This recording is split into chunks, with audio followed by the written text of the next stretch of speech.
Welcome back to Screenfish Radio. I am very excited about this week because for the first time in a long time, we have two new people on the show at the same time. I'm very excited about this.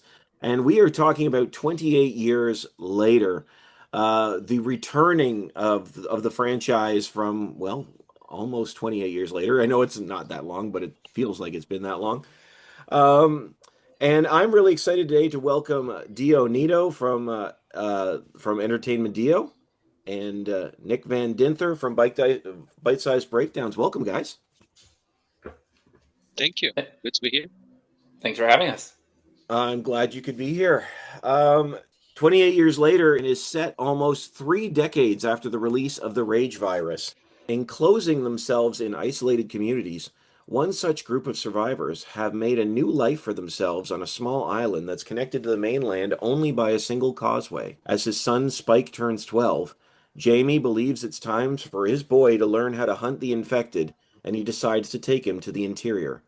However, although their experience goes awry, Spike believes there's hope deeper into the forest, and he sets out with his mother on a mission to get the help they need. As always, this podcast is rated S for spoilers. We're going to talk about this openly, but I would love to hear from you both. Dio, Nick, what did you think of 28 years later? Nick, you can start because you are wearing the hats. Okay, I will definitely do that. I really like this film. I am not uh, a gigantic fan of 28 Days Later and 28 Weeks Later. I like weeks more than days. But this one gave me a lot of what I've kind of been yearning for in that universe. Uh, Respect to Danny Boyle for basically being the pioneer for the fast running zombies, but it's now been done so many other times, whether it be World War Z, um, The Walking Dead, like countless different versions of it. It was really interesting to see him take this in 2025, take this franchise and introduce new things that I have not yet seen before in zombie media. So I was really impressed with that above all else. I will say this, Nick. I've taken flack from using the term zombie here, even though I've said this is like a zombie film, and I've had a couple of people come up to me saying they're not zombies. Zombies are dead. They're not. I was like, okay, all right, I'm sorry. Sorry, victims of the rage virus. Then I will word it as. It's a safe space. We're okay. And hence Z's. I don't know. I will always call zombie. I feel like zombies more than like a specificity. It's like a genre, Yeah. like it's a style, and it fits that style, I think. But for sure, Dio, what did you think? Yeah, I have the same sentiment as Nick. I'm not a huge fan of the first movie. I love zombie movies, really do. But I remember back in the day when I watched 20 Days Later, I didn't feel like that vibe. I think, and I love Danny Boyle, but I didn't feel that zombie vibe. You know what I mean? And 28 weeks later, in my opinion, was a better movie. But I was so excited to see this new one because of everything Alex Garland has been doing. And I said, this one might be great, especially on all the political aspects. And it was really I won't say a masterpiece, but close to that, especially all the relation between father and son, as a father myself, and love of his mother, what he wants to do. I think was really, really a great movie. I agree with you both. I really loved this film. It's interesting because I absolutely was fascinated by the first one. I hadn't seen any of them until the weekend before this came out. Because I'm not a big horror guy anyway, but as I've been doing this over the last 5, 6, 7 years, I've seen a lot more. I've gotten a lot more into it. And I was really interested in the first one, and I agree. I think the second one is more fun. Um, but with this one, it was kind of funny. I kind of thought everyone was going to have their own vibe, but I can see like this to me felt more like the first one than well, certainly than the second one. I don't know. I mean, certainly it's the same writer director, and that wasn't the case in the second one. But it reminded me. I'm like, oh, there was something unique about that original film, other than, I mean, the running zombies. I know were not a thing until really that film. Um, but with this one, I really felt the same. I was like, there's something really intriguing about this to you. What in your mind set this one apart from like was it different than other infected or zombie movies in your mind? Like what was it that set this one apart? You want to go first? Sure, I'll go first. I think the interesting thing about this film is done by a different director. I think we could see this as a really messy film with how many different types of genres he tried to fit into it. But Boyle makes it all work and makes it all make sense. Like it is at one point this heartbreaking story of a child and his mother. It is for a small part in the middle, genuinely one of the funniest comedies of the year. It is this batshit crazy finale that you get where like you don't know what's going on. It sets you up for a sequel that you're not really gonna understand what is to come. And it's something unlike anything else we've seen in this universe. And these different genres within the film, he makes them all work together. And that is the thing that I think makes it stand alone over any other zombie film is you're getting so much. It's so chaotic, but it all makes sense and it all works together, which is incredibly hard to do. Yeah, I think it's more close to what it could be if we have a situation like that than we're used to seeing all the zombie movies. And one of the important things for me is that this movie is not cliche at all. And that's what makes this movie a great movie. Everything you are seeing is so great, so well done, so well written. And yeah, Ray Fiennes' character, that you can say spoilers, right? So Yeah, go the ahead. baby zombie is nuts. The big dude that I thought was Jason Momoa is also something like, oh my God. So yeah, it's interesting. And I don't know, as Nick said, I don't know where you're going with the second movie. The only aspect that I didn't enjoy is that we have too much Jimmys. Everybody's a Jimmy. We have three characters named Jimmy. So it gets confused. But other than that, yeah. Wait, were there other Jimmys? Yeah, I think Killian Murphy's Jimmy. Aaron Oh, Taylor Johnson is Jimmy. And then Jack O'Connell is Jimmy. no, Aaron Taylor Johnson is Jamie. Oh, Jamie, yeah. But it's He's like, Jamie. But I mean, Jamie and Jimmy, it could yeah, be. But is is Killian a Jimmy? Now I need to yeah, I find think out. he's Jimmy. Yeah, I think so. I think they call him Jim. I think he's Jim now that I'm hearing it. I think he might Yeah, be Jim. yeah, Jim. You're right. He is. He's Jim. You know what's interesting? Okay. Huh. I'd never drawn that comparison because maybe that's the throw off. Maybe they're trying to throw you off, or maybe now I don't even know how to explain that ending because I'm like, are Yeah, they trying to emulate the other Jim? I don't that know. that that wall scene where it's written Jimmy, you think it's Jim from Killian Murphy, but then you realize it might be Jack O'Connell Jimmy, right? But we still don't know. It could be a third Jimmy. Like, That's the best. That's the best critique I've heard of this film so far. 28 years later, too many Jims. That's a letterbox review in a nutshell right there. Or bite-sized breakdown. You could use that in 100 words. There it is. Great film, too many gyms. Okay, I want to ask you both about the tone shifts because Nick, you mentioned that because I've heard a lot of backlash online saying it was too much. And I admit, watching it, it was like tonal whiplash, right? It was like, oh, now it's a comedy, now it's this, now it's zombie, but I thought it really worked. Why? And you two seem to sort of say the same thing. Why does that work here, but not in other films? Because in other films, it drives me crazy.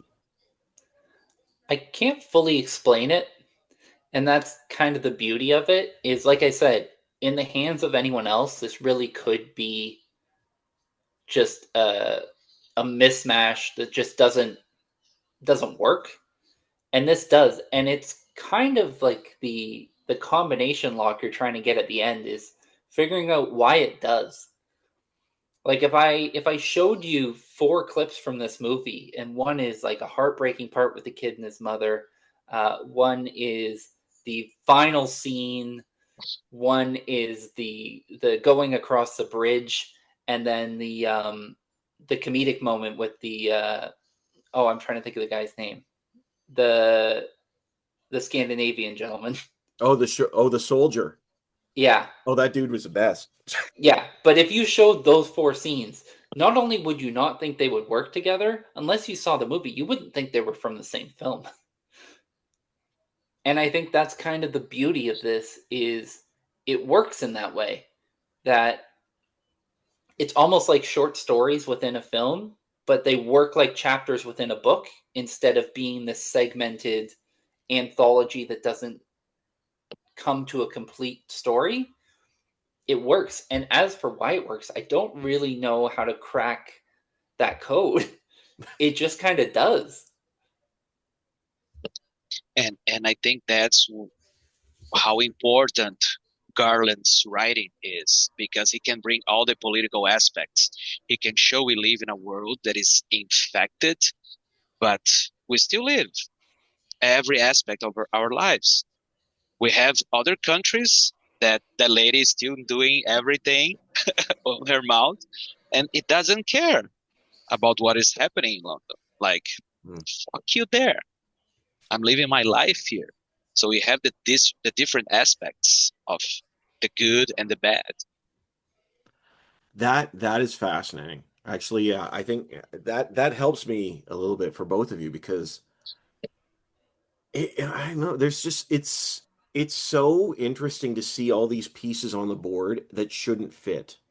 I also think it helps when you think of this as a true trilogy, like the start of a trilogy, but you have to have patience going in. I don't think we traditionally have patience for that sort of story. I have, based on what we saw, and I agree, like Garland's script is so good, but I have total trust that at least there's going to be an arc. I don't know if I'm going to love the next one. I don't know if I'm going to love the third one, but I believe that Garland is right. Like this, what feels random here will not feel random when we've got the whole pieces, all the pieces together.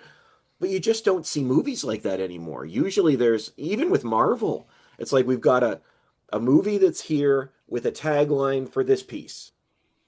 You know what I mean? Like Yeah. there's pieces here, here, here, here, all being part of the big thing. It's a wild mix. And it's great to see a movie like this, especially if you continue to watch The Walking Dead, like unfortunately I do, Me too. because I don't like to put an end in something that I started and give so many hours of my life, but I watch on my phone because it's so horrible written.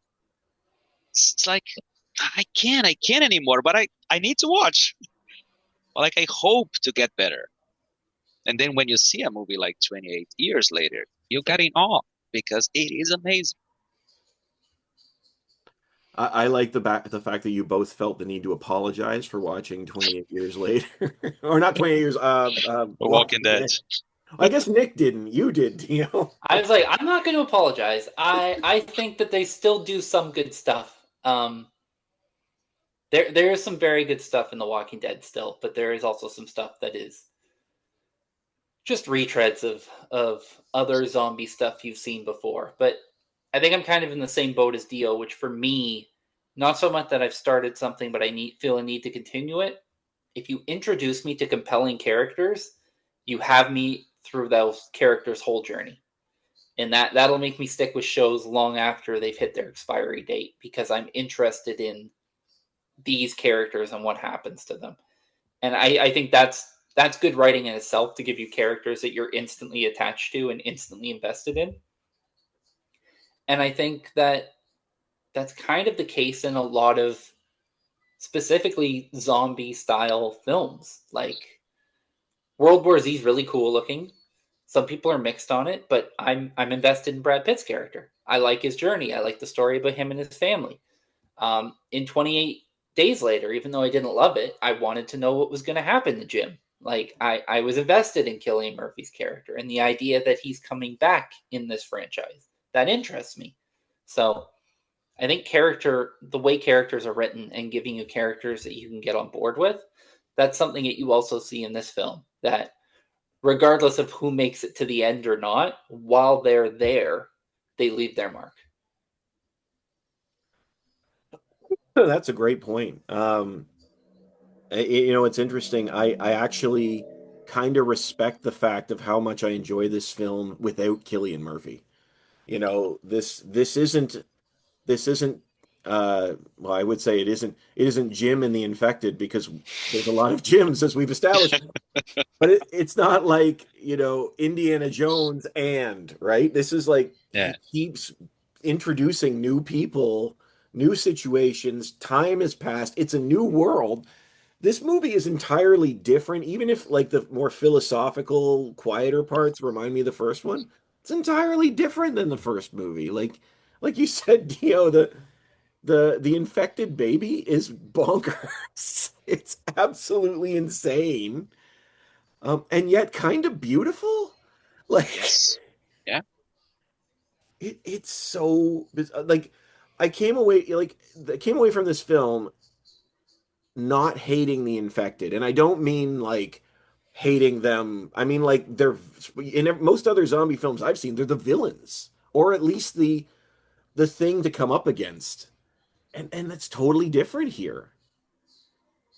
Like I don't know. It almost, in some ways, it's almost like Civil War, which is Garland's recent film as well. It's like they're just other people. Well, and I think you've introduced something specifically in that scene where the infected has the child, that you see during the birth humanity within her. And it makes me think that this is leading towards so many zombie films. The idea is trying to find a cure, but I'm wondering if this leads into an evolution where these infected become more human. They have more feelings and personality and all that kind of stuff. And you end up with this kind of hybrid human zombie, where it's not just, oh, they have advanced motor skills, they can open a door like you see in a lot of horror movies, where it's like, no, like they have zombie husbands, zombie wives, zombie children, zombie families. Like the infected live as people.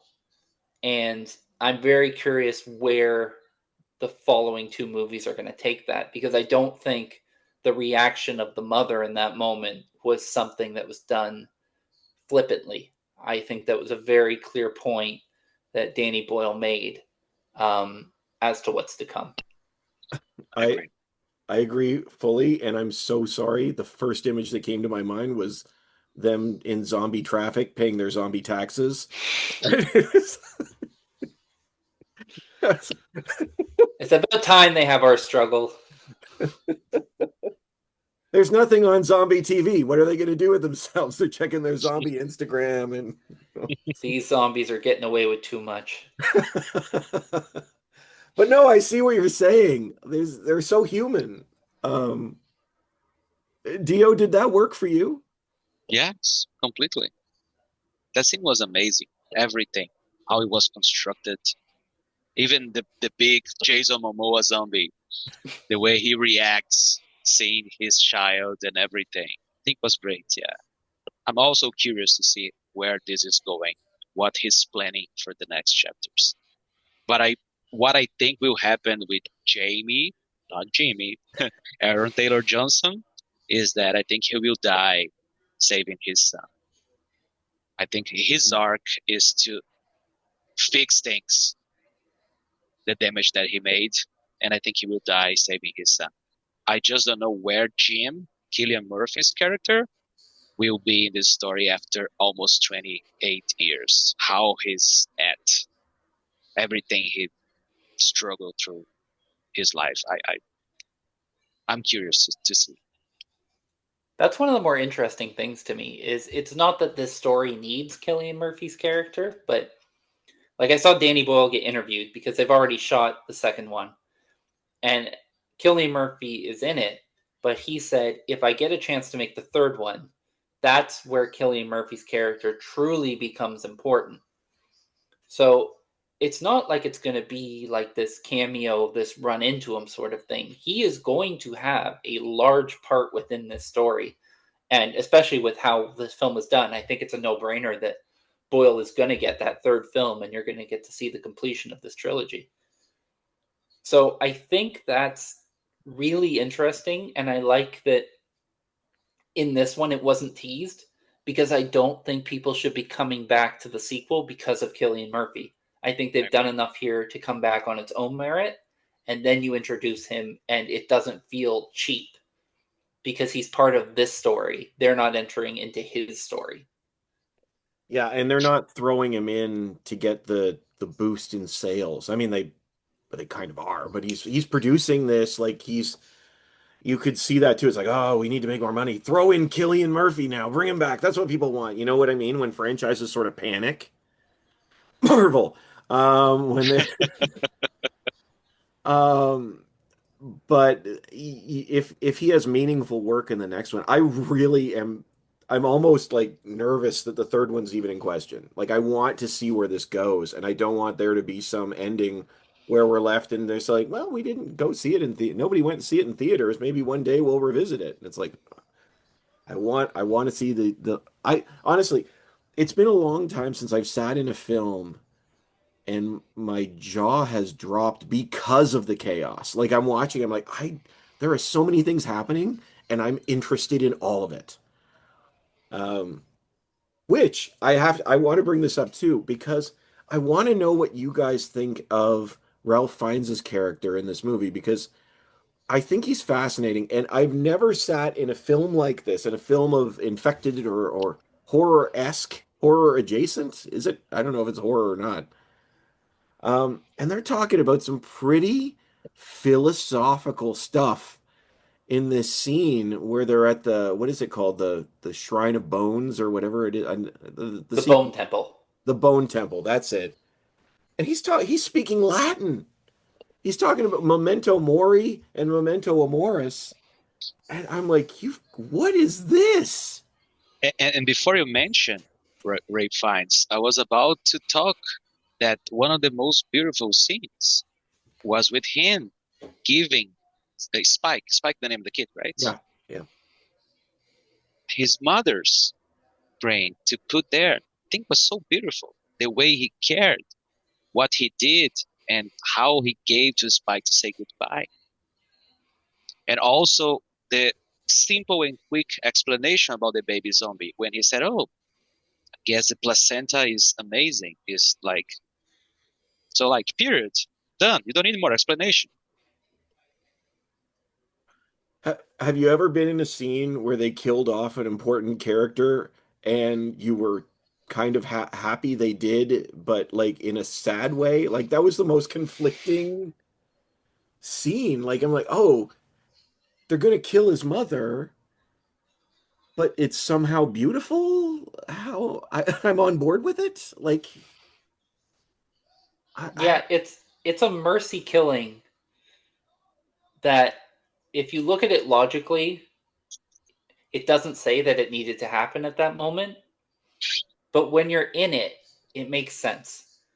It's like, Spike, I understand what your mom's going through. I was a doctor in the old world. I know what's to come, and I'm already seeing signs of it now. And she's living in this world already. I don't want to put her through this world in that state.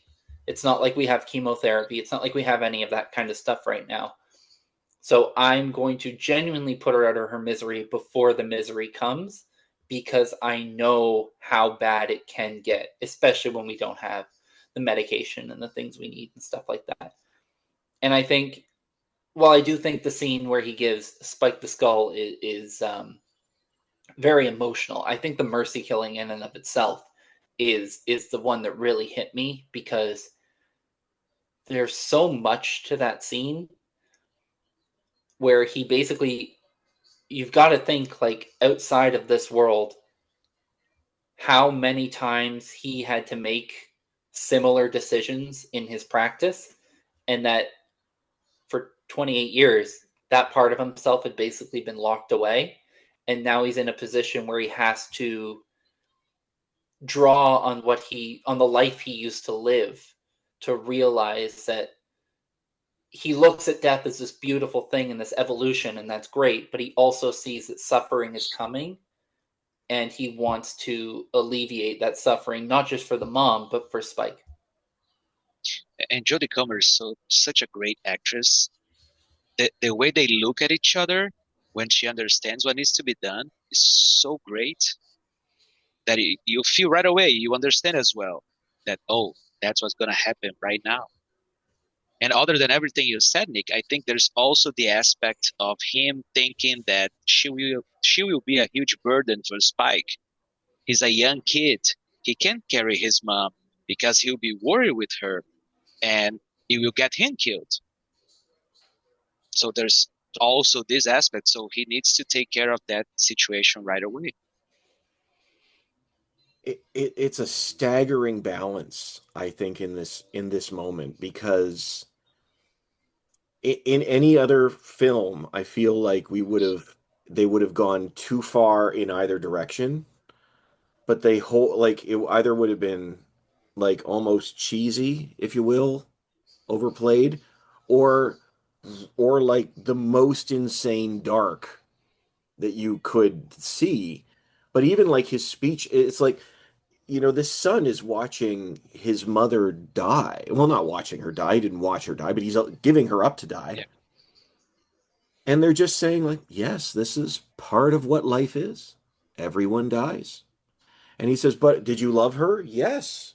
Well, see, that's something else. Everyone loves. Because if you stop it at memento mori, I'm like, that just sucks. Like, we're all just pieces of meat on a random spinning ball, but they somehow give it more meaning. And And she's saving him again yeah, because of what happened before. That you think, oh, who got there and did that thing with the zombie? Then you realize was her mama bear instinct. yeah. It's honestly, it's the first time in a long time that I've come out of a like I said, a horror adjacent film, just sort of philosophically moved. You know, I think every movie has something to say, but this movie just it hit on a different level. I think that scene just blew me away, and Ralph Fiennes does such a wonderful job in this movie. It's amazing. Um, yeah, it really is. It really is fun. I know, wait, fun is the wrong word to use. It's a laugh riot. It's pretty incredible. Um, guys, I'm looking at the clock and I see that we're getting close to our thing. Is there anything else you wanted to talk about before we start to wrap?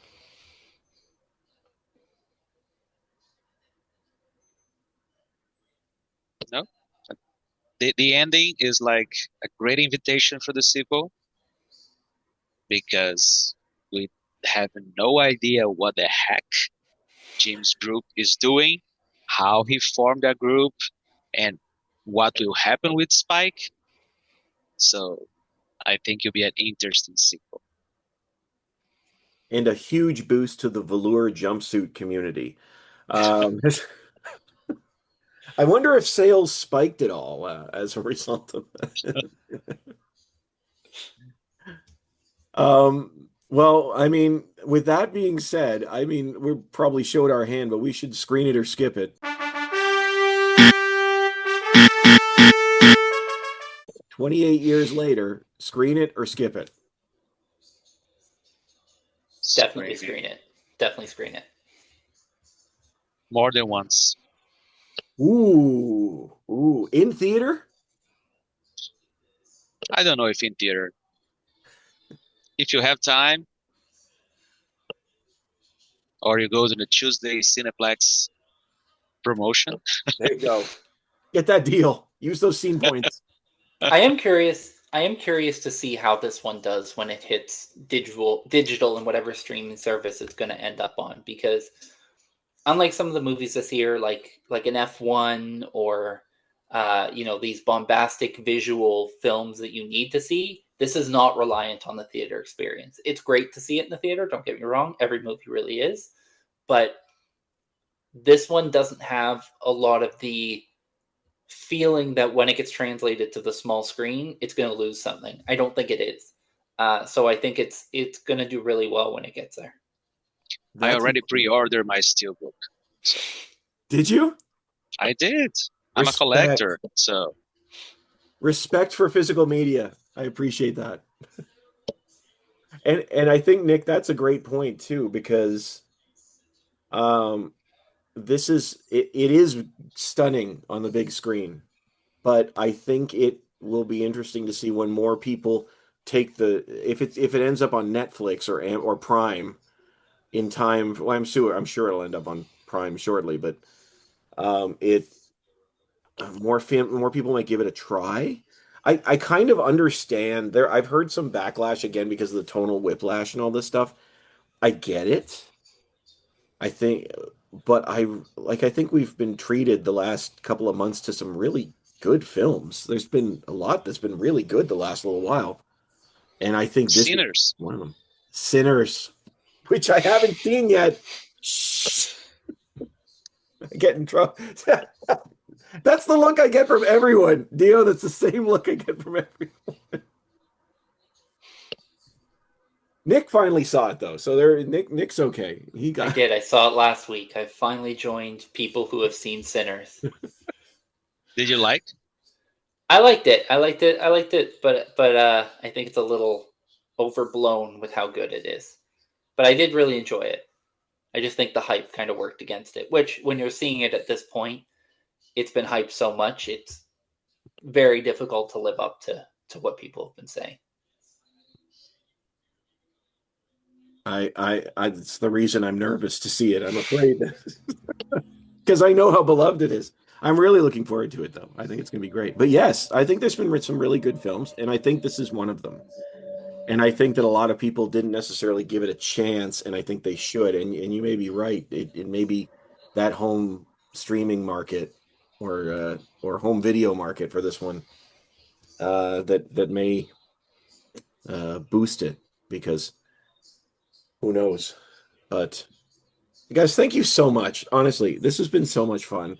I really enjoy this, and I'm glad that we could finally get together, the three of us. But now's your chance to sell your wares.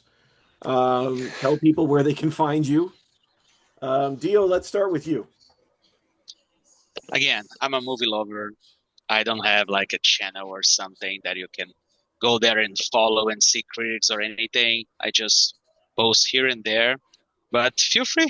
Maybe with more engagement, I can be invited to more screenings as a real movie lover, someone that appreciates the movies and the series and everything, not just people that goes there to post online. That happens a lot nowadays. But yeah, Entertainment Deal is my IG. And thank you very much, Steve and Nick, for this amazing chat. Honestly, thank you so much. Absolutely got to follow Entertainment Dio and Nick. Tell us about Bite Size Breakdowns. Yeah, you can find me at a Bite Size Breakdown. It's an outlet I created quite a few years ago now. We give you all of our reviews in 100 words or less, help you try and decide if you want to see a film. We have interviews, we have articles, we have top 5 lists. We all that kind of stuff you're going to find everywhere. We have a YouTube channel that we're starting to put a little bit more focus into now. And it's genuinely a great collective of writers. I think you'll really enjoy it when you check it out. Otherwise, you can check me on X, Instagram, Facebook, whatever, at Nick Van Dinther, my name, all one word. I give you my early social reactions to some of the screenings that myself and Steve get a chance to attend. And other than that, make sure you also follow Screenfish if you aren't already and you come across this. So True. Well, I appreciate that. I genuinely do. You're the first person to put me over at the same time. That's great. Thank you. Yeah, and yes, of course, you can find us wherever podcasts are available. You can like and subscribe to us on YouTube. You can find us at Screenfish Online on Instagram and TikTok. And of course, you can find us at screenfish.net for the latest in film reviews and interviews. I know that Raven's been doing a great job with features as well for up-and-coming actors. And yeah, so you can follow us there as well. But honestly, thank you so much to you both. I really appreciate it. It's been a lot of fun. And for you at home, we started the conversation. This was Screenfish.